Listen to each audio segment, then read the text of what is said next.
Hello everyone. I hope you all are well. Let's start next session of CrackNet with Nishman. This is about nature and extent of agent's authority. Agent की क्या authority रहती है, agent की authority में क्या क्या involve है, उसके पास क्या पावर है और वो कितने एक्सटेंट तक उसको दी गई हैं. Means how much powers are given to him, till how much limitations he can use his power. So we will study all this in this session students. I hope आपको जो भी हमने ये एजेंसी से रिलेटेड टॉपिक स्टार्ट किए हैं वो समझ में आ रहे हैं. In the very last session I told you about kinds of implied agency, कि जो इम्प्लाइड एजेंसी है कई बार without the previous consent of both the parties due to situations दोनों के बीच में एक ऐसी रिलेशनशिप अराइज हो जाती है जिससे कि उनके बीच में एक एजेंसी हमें क्रिएट देखने को मिलती है. On the top you see the link of this last session. Please go and watch it out those who have not watched, क्योंकि इससे आगे आगे आपको वो टॉपिक्स समझने में थोड़ी परेशानी आएगी, because we already are doing this topic of agency. मैंने सबसे पहले आपको एजेंसी का कॉन्ट्रैक्ट ऑफ एजेंसी की इंट्रोडक्शन में बताया था कि ये किस तरीके के स्पेशल कॉन्ट्रैक्ट होते हैं और ये कब अराइज होते हैं, एजेंसी में कौन सी पार्टीज इन्वॉल्व होती हैं. और जिन भी स्टूडेंट्स ने फर्स्ट सेशन नहीं देखा है about agency, again on the top you see the link, आप ये भी सेशन देख कर आइए. तो आइए स्टार्ट करते हैं preparation of next topic of our unit 9 from UGC NET. I hope आप सबकी प्रिपरेशंस बहुत अच्छे से चल रही होंगी. So this is our contact number and mail address through which you can get in touch with us. An agent having an authority to do an act has authority to do every lawful thing. आप सबको पता है कि जो agent को एक authority दी जाती है कि आपको एक प्रिंसिपल के लिए ये काम करना, प्रिंसिपल ने हायर किया एजेंट को कि तुम्हें मेरा ये काम करना होगा, ये मेरा बिजनेस तुम्हें हैंडल करना है. नाउ जब उसको ये अथॉरिटी दी गई है तो इस अथॉरिटी में वो हर एक लॉफुल वर्क कर सकता है which is necessary in order to do such act. जो उसको वो टास्क परफॉर्म करने के लिए बोला गया है उसको पूरा करने के लिए वो हर एक्ट करेगा जो लॉफुल हो. और क्योंकि उसको प्रिंसिपल का काम करना वो किसी भी तरीके से कर सकता है, बस हाँ वो एक लॉफुल तरीका होना चाहिए. Now an agent having an authority to carry on a business has authority to do every lawful thing necessary for the purpose. यहाँ पर क्या है कि जब आपको अथॉरिटी कोई देता है, आपको पावर देता है, आपको अपॉइंट करता है, आपको एम्प्लॉय करता है कि मेरे लिए तुम्हें ये काम करना है, तो तुम्हें साथ में ये पावर मिलती है कि तुम उस काम को किसी भी तरीके से कर सकते हो, बस वो लॉफुल होना चाहिए. और it should be done in a usual manner. जो एक यूजुअल काम करने का तरीका होता है इन कोर्स ऑफ बिजनेस, जैसे भी वो चल रहा है उसी तरीके से आपको वो काम करना है. जैसे हम एक एग्जाम्पल देखते हैं, ए इज एम्प्लॉयड बाय बी.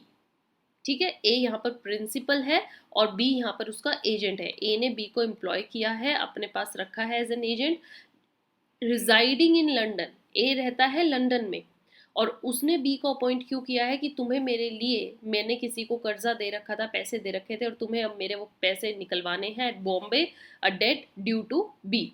ठीक है, now this is agent, sorry, and here B is principal. B is principal. So B is residing in London. तो सेम बात है, B के पैसे हैं वो A को निकलवाने हैं क्योंकि A उसका एजेंट है. नाउ A जो है पैसे निकलवाने के लिए उसको टास्क दे दिए, तुम्हें मेरा डेट रिकवर करना है. This is the major thing he is appointed for. Now A has all the power, legal power, authority है उसके पास कि वो हर वो लॉफुल तरीका अपना सकता है बी के पैसे निकलवाने का. उसकी प्रॉपर्टी को सीज कर सकता है, उस पर क्लेम डाल सकता है. So A may adopt any legal process necessary for the purpose of recovering that debt and may give a valid discharge for the same. Alright, तो मीन्स अगर प्रिंसिपल आपको किसी काम के लिए अपॉइंट कर रहा है तो ए के पास वो अथॉरिटी है कि वो उस काम को करवाने के कुछ भी तरीके अपना सकता है, बस वो लॉफुल होने चाहिए. अब another example is A constitutes B his agent. ठीक है, अब यहाँ पर ए प्रिंसिपल है, बी एजेंट है. ए ने बी को अपने पास रखा है to carry in his business of ship builder. तुम्हें मेरा शिप बिल्डिंग का काम कैरी करना है. बी नाउ अब उस शिप बिल्डिंग मतलब शिप बनानी है तुम्हें, तो शिप के लिए उसको क्या क्या चाहिए, टिम्बर खरीदना है, मटेरियल खरीदने हैं, लेबर भी चाहिए. So he can do all those work, वो कर सकता है on behalf of A for the purpose, क्योंकि उसको उसका बिजनेस जो दिया गया है उसके लिए, जिसके लिए वो पॉइंट है वो करना पड़ेगा. All right, so this is about nature and extent. Now the next topic, students, here we have is delegation of authority. Delegation of authority का मतलब है कि अथॉरिटी अपनी किसी और को देना. डेलीगेट मीन्स ट्रांसफर करना. जैसे मैंने एक काम दिया है ए को करने के लिए, ठीक है, ए को काम दिया है मैंने करने के लिए. नाउ ए ने वो काम खुद से ना करके किसी और से करवाया. This is known as delegation. You are further passing the power which is given to you by someone and now you are giving to another person, delegating it. क्या ये कर सकता है agent? This is the question. क्या agent अपनी authority को further delegate कर सकता है? तो आपको जो मेजर एक सिंपल लैंग्वेज में बोलना है तो वो ये बोलना है कि no, he can not do so.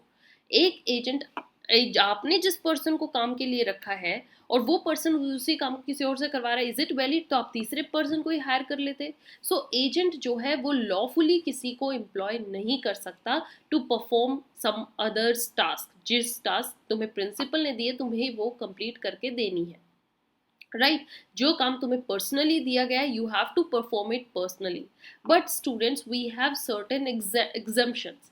Delegate की कुछ एग्जम्पशंस हैं और वो क्या एग्जम्पशंस है वो हम देखेंगे. क्या है? Unless by the ordinary custom of trade, means business करने का ही ट्रेड ऐसा है, कस्टम ऐसा है कि तुम्हें थर्ड पर्सन एम्प्लॉय करना पड़ेगा, जिसको तुम सब एजेंट कह सकते हो. सब एजेंट के बारे में भी हम डिटेल में पढ़ेंगे. अभी सिर्फ ये रखिए, when one task is given by principal to agent and agent is making that work done through other, then that person is sub agent. ये agent हुआ, ये sub agent हुआ. ठीक है, या तो काम करने का नेचर ऐसा था, कस्टम ऐसा था जिससे सब एजेंट अपॉइंट किया गया है, तो वो कुछ एक्सेप्शंस हैं. और वो एक्सेप्शंस क्या है वो अब हम इसमें देखते हैं. So some exceptions of delegation of authority. देखिए सिंपल लैंग्वेज में बोले तो जो एजेंट है वो अपनी अथॉरिटी किसी और को नहीं दे सकता, बट कुछ एक्सेप्शंस है जिनमें वो दे सकता है. First is express consent of principal. Principal की उसने कंसेंट ली है और प्रिंसिपल ने एक्सप्रेसली बोला है कि हाँ तुम ये काम चलो किसी और से करवा लो, फिर तो कोई बात नहीं है. दैट इज बिटवीन देम, एक तरीके का एग्रीमेंट है. या फिर implied consent of principal. Principal ने अपनी इम्प्लाइड कंसेंट दी हुई है, मीन्स प्रिंसिपल को दिख रहा है कि एजेंट किसी और से काम करवा रहा है और वो मना नहीं कर रहा है. That is means he is agreeing with that. Third exception is nature of agency. Means nature of business. Business ही ऐसा है, एजेंसी ऐसी है कि आपको काम वो किसी और से करवाना पड़ेगा. Then custom of trade. आपका जो बिजनेस है, ट्रेड है, वो ऐसा है that also you need third person in that.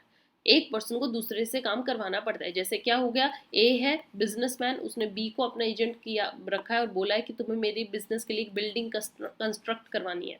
अब बी तो ये काम नहीं कर रहा, बी ने क्या किया, थर्ड पर्सन सी को हायर कर लिया एज अ कॉन्ट्रैक्टर, सब एजेंट भी, और तुम्हें ये बिल्डिंग रेडी करके देनी है. तो ए को पता है ये काम ट्रांसफर हो रहा है, ये कस्टम ऑफ ट्रेड है. Then ministerial acts and last is unforeseen emergencies. कुछ ऐसी इमरजेंसी, एकदम से सिचुएशन ऐसी अराइज हुई, नेसेसिटी है कि आपको वो काम थर्ड पर्सन से करवाना पड़ा. Alright, so these are certain exception students where you can make or you can delegate your authority which is given by principal to you, and that the person to whom you are delegating will be sub agent. सब agent के बारे में हम next session में जानेंगे. अभी के लिए आई होप आपको एजेंट की authority of work, nature of work, how much power is given to him, आपको ये सब समझ में आया है. डेलीगेशन ऑफ अथॉरिटी समझ में आई है. So with this students I over this session and I hope you understood each and every point. Those who have not subscribe till now, go and subscribe, press the bell icon for notifications. Till then keep watching, keep sharing, keep learning. If you have any doubt तो आप हमें mail कर सकते हैं. This is our mail address. Follow us on Telegram for more updates and you can freely call us, message us और WhatsApp अस. अगर आपको किसी भी चीज़ से डाउट है, आपको नोट्स चाहिए, प्रीवियस ईयर क्वेश्चन चाहिए, प्रैक्टिस पेपर्स चाहिए, तो आप हमें फ्रीली यहाँ पर अपना क्वेरी बता सकते हैं. Thank you.